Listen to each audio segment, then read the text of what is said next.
En las entrañas de la bestia. 8 de junio de 2018, 2 horas antes del tiroteo en casa de Simón Martínez. 3. Durante 2 horas y media estuvieron planificando el cómo entrar en los túneles que había bajo el pueblo de Isidro. Aquel árido y deshabitado paisaje lleno de misterios y preguntas. Estudiaron los planos que David Gutiérrez le había pasado a Daniela en su móvil. Llevaron picos, palas y sacos vacíos de tierra para cavar en las galerías. Alex, Daniela junto a Eduardo y sus matones, sabían que en algún lugar de aquel sitio, se hallaba un tesoro. Isabel, una de las hijas de Simón, fue la que preparó la comida para dicha excursión, unos bocadillos de tortilla. Todos los miembros de la familia Martínez junto a Eduardo y sus matones querían echar ya mano a ese oro enterrado. Aparte de las herramientas para la excavación, se llevaron las pistolas y las escopetas. Eran las 3 de la tarde cuando 4 coches salieron a toda velocidad de la casa grande, dejando a Gaspar y a Roberto como perros guardianes. Ellos custodiarían la mansión y el matadero para cuando regresaran los demás. Uno de los motivos por los que no fueron a ese sitio, fue el miedo. 3 coches, en el todoterreno plateado de Eduardo iban él, Antonio, el conductor. Daniela, muerta de miedo pero sin mostrárselo a sus secuestradores, y Juan, un esbirro de Simón. En el Volkswagen Escarabajo color naranja chillón iba Carlos al volante, teniendo como piloto a su novia rubia Liliana. En el asiento de atrás estaba Macarena, admirando el paisaje. Y en la furgoneta grisácea estaban Carlos Martínez y sus 2 hermanas Camila e Isabel, vigilando a Alex. Simón, era el piloto e Isabel la que conducía. Todos se comieron la comida. Siguieron al vehículo de color gris. El sol estaba dándole en el rostro a Alex mientras degustaba el bocadillo de tortilla que había hecho Isabel. Comió como si la vida le fuera en ello. Se atragantó unas cuantas veces. Tosió. Camila le ofreció agua de su botella de plástico. El otro dejó lo que le quedaba de comida a un lado del asiento. Cogió el frasco y pegó unos cuantos sorbos de agua. Los labios se humedecieron un poco mientras digería el alimento.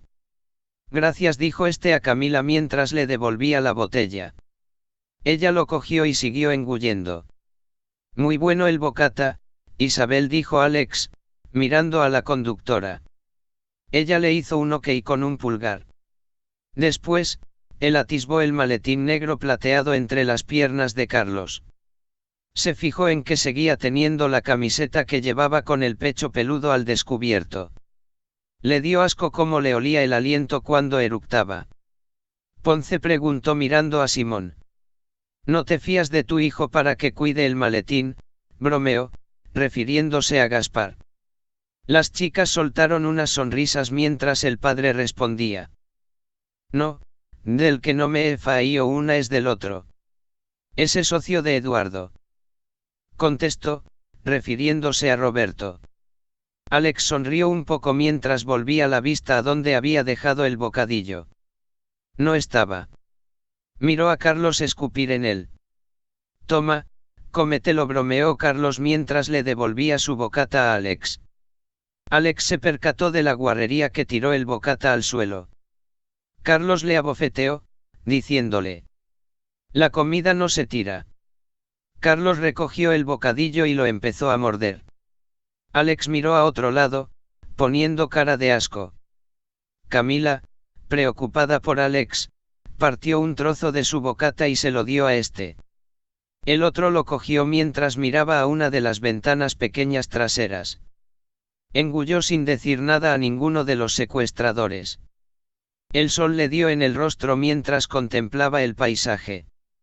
Absorto en su mundo, pensando en qué sería de él, de Daniela, cómo resolvería todo esto sin perder la vida. Sin que ella muriese aquel viernes sería el último. Sería verdad lo que vio en el vídeo de los reporteros. Existían esas bestias. Existía aquel oro enterrado. Tenía que tener una idea de cómo desarrollar el plan de meterse en aquellas galerías sin conocerse nada de ellas.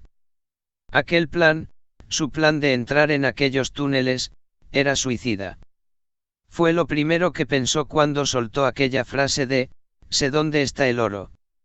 Aquella oración ya marcó un antes y un después en su vida.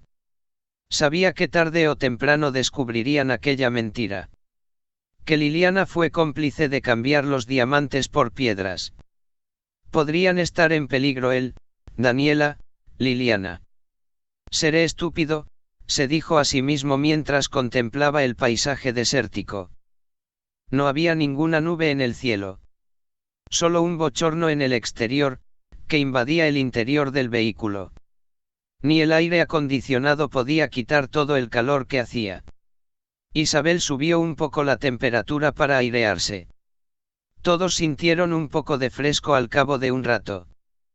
Ponce estaba atado de manos con una cuerda gruesa, con un nudo marinero, difícil de deshacer. Pensó en que Daniela también tendría uno igual. Allí, en el todoterreno de Eduardo Vázquez. Sola, pero era fuerte. No la conocía mucho, pero sabía que ella no era de las que se viene abajo fácilmente. Aguanta, te rescataré y saldremos de esta situación, pensó él para sus adentros mientras seguía absorto, mirando fijamente a las ventanas pequeñas. Recapacitó sobre si habría hecho bien en ayudar a Daniela y si saldrían bien de esta situación. No le importó traicionar a la familia Martínez por todo lo que le habían hecho hacer desde hace 2 días, ser cómplice de un asesinato, ponerle a prueba por haberse retrasado en una entrega, pegarle, golpear también a Daniela. Es cierto que tanto él como Daniela mintieron respecto de dónde habían sacado las joyas, pero de ahí a matarlos.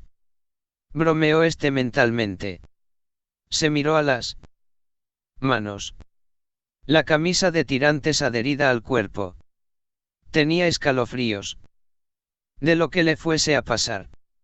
Ojalá viese a su familia este domingo, se dijo. ¿Estás bien?, preguntó Camila.